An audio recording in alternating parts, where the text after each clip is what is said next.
Now, of the many astronomical metaphors in the Bible, one of the most important has to do with the ages. Throughout the scriptures, there are numerous references to the age. In order to understand this, we need to be familiar with a phenomenon known as the precession of the equinoxes. The ancient Egyptians, along with cultures long before them, recognized that approximately every 2150 years, the sunrise on the morning of the spring equinox would occur in a different sign of the zodiac. This has to do with a slow, angular wobble that the Earth maintains as it rotates on its axis. It is called a precession because the constellations go backwards rather than through the normal yearly cycle. The amount of time it takes for the precession to go through all 12 signs is roughly 25,765 years. This is also called the Great Year, and ancient societies were very aware of this, and they referred to each 2150-year period as an age. From 4300 BC to 2150 BC, it was the age of Taurus, the bull. From 2150 BC to 1 AD, it was the age of Aries, the ram.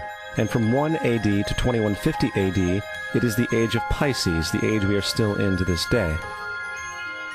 And in and around 2150, we will enter the new age, the age of Aquarius. Now, the Bible reflects, broadly speaking, a symbolic movement through 3 ages while foreshadowing a 4th. In the Old Testament, when Moses comes down Mount Sinai with the 10 Commandments, he is very upset to see his people worshiping a golden bull calf.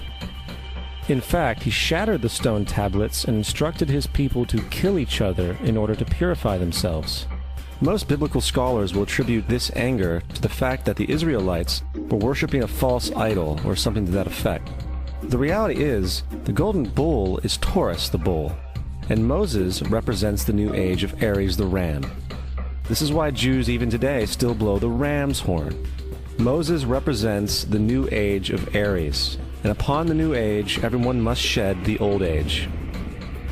Other deities mark these transitions as well, such as Mithra, a pre-Christian god who kills the bull in the same symbology. Now Jesus is the figure who ushers in the age following Aries, the age of Pisces, or the 2 fish. Fish symbolism is very abundant in the New Testament. Jesus feeds 5,000 people with bread and 2 fish. When he begins his ministry walking along Galilee, he befriends 2 fishermen who follow him. And I think we have all seen the Jesus fish on the back of people's cars. Little do they know what it actually means. It is a pagan astrological symbolism for the sun's kingdom during the age of Pisces. Also, Jesus' assumed birth date is essentially the start of this age. At Luke 22:10, when Jesus is asked by his disciples where the next Passover will be after he is gone, Jesus replies, "Behold, when ye are entered into the city, there shall a man meet you, bearing a pitcher of water. Follow him into the house where he entereth in." This scripture is by far one of the most revealing of all the astrological references.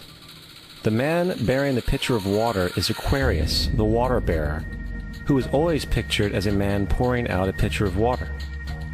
He represents the age after Pisces, and when the sun, God's Son, leaves the age of Pisces, Jesus, it will go into the house of Aquarius, as Aquarius follows Pisces in the precession of the equinoxes.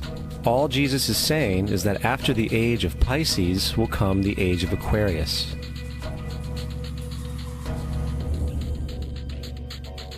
Now, we have all heard about the end times and the end of the world.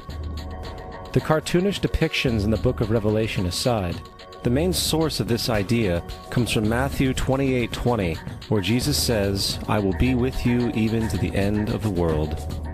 However, in the King James Version, world is a mistranslation, among many mistranslations. The actual word being used is eon, which means age.